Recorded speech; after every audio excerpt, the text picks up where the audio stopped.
retrouve aujourd'hui pour mes favoris du mois d'août et du mois de septembre. 1, 2, 3, come on girls. J'avais pas pu vous les faire au mois d'août parce que du coup j'en avais vraiment pas beaucoup. Et ça y est, j'ai enfin reçu ma carte mémoire pour ceux qui ont un peu suivi sur Instagram. Mais déjà celle avec laquelle je filmais ces derniers temps, c'en était une un peu de secours. Sauf que ça faisait que ça de bugger et là ça enregistrait plus. J'ai toujours pas non plus racheté de piles pour mon micro. J'ai pas pensé à la dernière fois que je suis allée en course, il faut que je le fasse. Donc désolée, ça sera le son du réflexe. Donc je commence avec deux flops.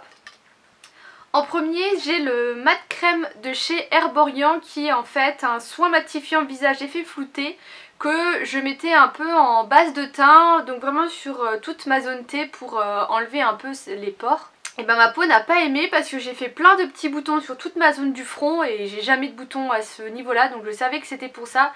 Ils sont en train de partir mais ils sont un peu coriaces, du coup j'ai complètement arrêté de l'utiliser. Je vais voir si j'arrive à la donner à quelqu'un. Et ensuite j'avais acheté ceci chez Stocomanie qui est en fait un retouche racine de la marque Keranov. J'avais pris celui-là parce qu'il coûtait 1 euro même pas. Parce que je voulais essayer de faire, vous savez, les fausses taches de rousseur comme fait Marion Camélion, sauf qu'elle a celui de chez L'Oréal et ça ne marche absolument pas. Donc voilà, je pense que je vais plutôt essayer de m'acheter un stylo spécial pour ça, pour m'en faire des fausses parce que j'aime assez bien de temps en temps. Ensuite, favori maquillage, j'ai ces petites gouttes éclaircissantes de chez Révolution Pro, donc c'est Make Up Révolution. Je les ai beaucoup utilisées ce mois d'août, tout simplement parce que j'ai la bébé crème de chez Clinique que j'aime beaucoup pour la période estivale, sauf qu'à chaque fois je prends la teinte la plus claire et à chaque fois elle est trop foncée, donc j'ai utilisé ça. Donc je mettais mon fond de teint sur mon Beauty Blender, je venais mettre quelques gouttes et ensuite ça se répartit très bien, ça se voit pas, franchement c'est vraiment top quand vous avez des fonds de teint trop foncés. Plutôt que de devoir s'en séparer, bah, vous achetez ce genre de petites choses, ça coûte 5-6 euros et vous l'avez aussi en foncé si vous voulez foncer certains fonds de teint. Et c'est quand même mieux que des fois d'avoir 2-3 fonds de teint en fonction de votre carnation, surtout si vous prenez très vite des couleurs. Ensuite j'ai cette petite palette de chez Essence, je pense que vous ne la trouverez plus mais je vous la présente quand même parce que si jamais un jour vous avez un stand Essence ou si vous les commandez sur internet, franchement les fards sont vraiment bien. Donc là je sais pas si vous verrez mais les pads ils sont vachement gros. Je les trouve hyper bien pigmentées, là l'harmonie des couleurs je la trouve très jolie et j'aime beaucoup l'utiliser. Donc voilà, je voulais vous en reparler parce que du coup c'est vraiment une marque qui coûte pas cher du tout et sont vraiment top. Niveau soins, j'ai ce produit à vous présenter qui est le déodorant naturel de la marque Schmitt, qui est une marque qui est assez réputée pour les déodorants. J'en avais un juste avant un autre qui était à la rose et à je ne sais plus quoi et je l'ai pas du tout aimé. Déjà celui-ci il est sensitive pour peau sensible et en fait il est beaucoup plus crémeux que les autres. Les autres franchement c'est pas très agréable à mettre sur les aisselles et en plus de ça à chaque fois je trouvais que vers l'après-midi je vais pas dire que je puais mais je sentais une odeur qui n'était pas la mienne et moi je suis très sensible aux odeurs donc j'ai pas du tout aimé. Ensuite j'ai acheté un pot qui est Clémence et Vivien et Emilien, quelque chose comme ça, qui est bio, qui là est une crème que vous mettez sous les aisselles, donc c'est assez agréable à mettre, j'étais assez surprise.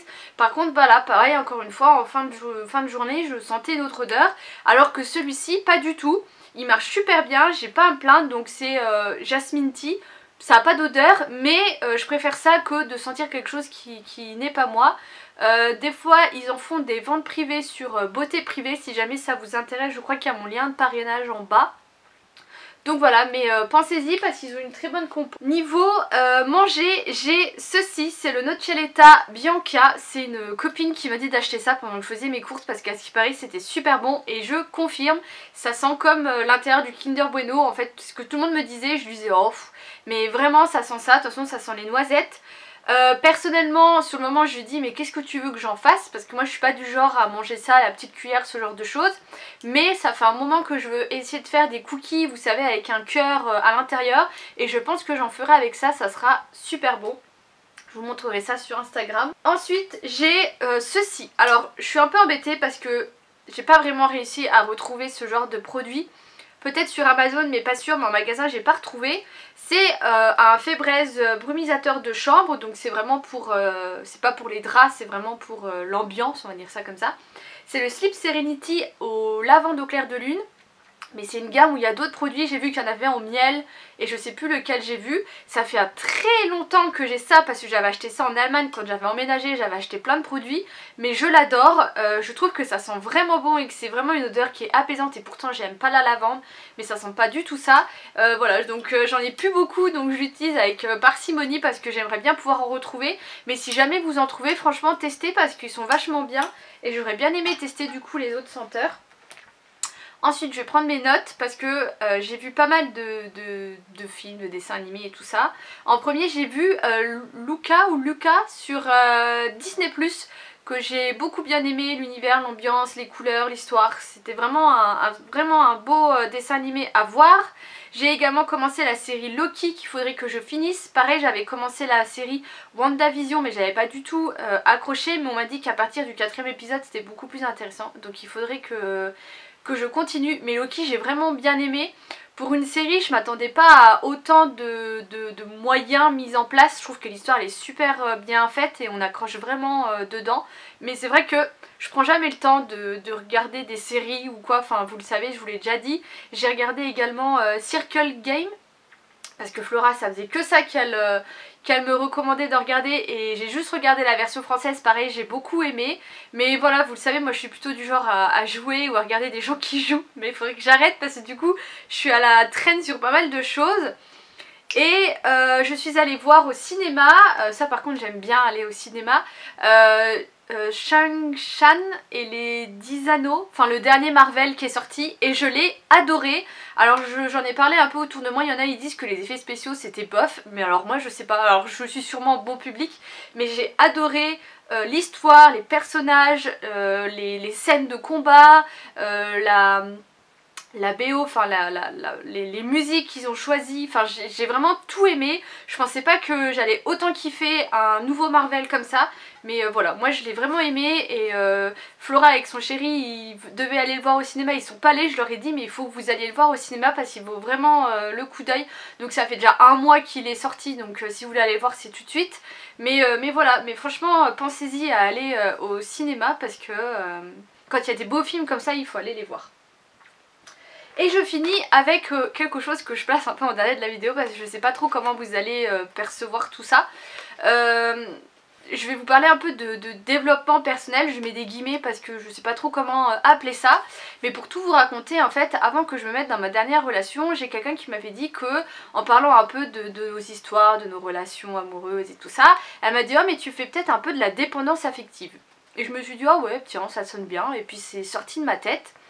Et je suis retombée du coup après m'être fait quitter sur une vidéo sur TikTok de quelqu'un qui reparlait de ça. Et je me suis dit tiens ça vaut peut-être le coup que je me renseigne un peu plus là-dessus. Et du coup je me suis rendue sur la Fnac parce que moi quand j'ai besoin d'apprendre quelque chose j'achète un livre. J'ai tapé dépendance affective et j'ai acheté ce livre avec un autre livre mais il mérite pas d'être dans cette vidéo. C'est Dépendance affective, 6 étapes pour se prendre en main et agir de Geneviève Krebs. Je vais pas vous expliquer tout ce qu'est la dépendance affective parce que il y a beaucoup de formes de dépendance affective et la dépendance affective c'est pas uniquement que en couple mais c'est également dans vos relations amicales, dans vos relations professionnelles, dans vos relations familiales, enfin ça a beaucoup d'impact sur plein de choses. Donc elle explique vraiment tout, donc vous avez toute une partie où ça vous explique ce qu'est la dépendance affective.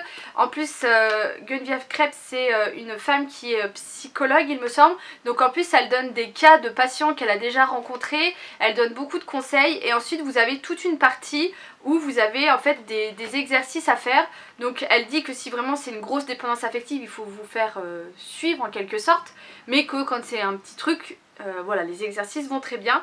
Donc j'ai commencé les exercices et le deuxième livre que j'ai c'est aussi un livre sur les exercices. Et pour ma part moi je suis quelqu'un qui en couple fait toujours passer l'autre avant moi. Et elle dit que c'est une forme de dépendance affective et que c'est pas forcément bon parce que ça déséquilibre en fait la relation et ça fait en sorte que l'autre ne sait pas donner autant que l'autre par exemple. Ou alors moi je supporte très mal qu'on me délaisse, qu'on me mette de côté. Je faisais des crises dans mon ancienne relation et quand ça m'arrivait je savais pas pourquoi j'avais ça, pourquoi je réagissais comme ça, pourquoi je le prenais mal. J'avais beaucoup de mal à me calmer, à me raisonner. et je comprenais pas en fait vraiment d'où ça venait. Et en fait elle explique que tout ça vient de traumatisme, donc je mets des guillemets, de son enfance, et du coup avec les exercices elle vous aide à savoir d'où ça vient, travailler là-dessus. Pour ma part ça me fait beaucoup de bien parce que déjà je mets des explications sur certaines situations que je comprenais pas, et moi je suis quelqu'un qui me remet mais tout le temps en question, qui me pose plein de questions, enfin bref, qui voit des fois le mal alors qu'il n'y a pas à voir le mal, et du coup ça me fait du bien de me dire bah ouais là ça ce que t'as fait c'est pas normal, mais ça s'explique comme ça et je vais pouvoir travailler dessus, changer ça. Et voilà, ça me fait beaucoup de bien. Voilà, donc j'ai commencé, il y a beaucoup d'exercices qui sont à faire en couple, chose que comme vous le savez je ne suis plus, donc bah ça sera pour le prochain, hein, j'ai envie de vous dire. Super le cadeau.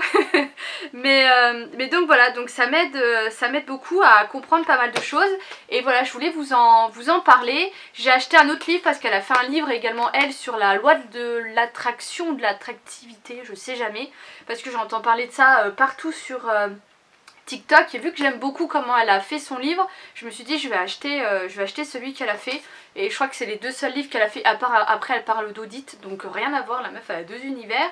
Mais voilà, je voulais vous en parler parce que moi ça me fait du bien, et voilà, et puis je voulais vous dire pas d'inquiétude, je vais très bien.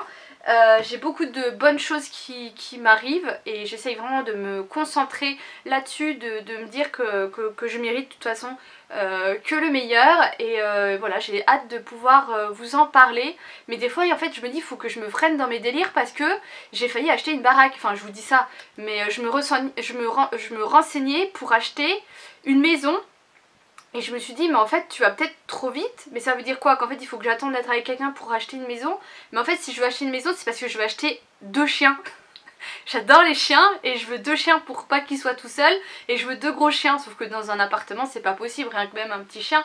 Enfin bref, je culpabilise trop, mais voilà, enfin je pars des fois dans des trucs voilà, peut-être trop grands, je sais pas, je me dis à bientôt 30 ans, va peut-être falloir voilà, voir d'autres projets, mais donc voilà, donc je vais bien, pas d'inquiétude, et je vous fais des gros bisous, je vous dis à bientôt.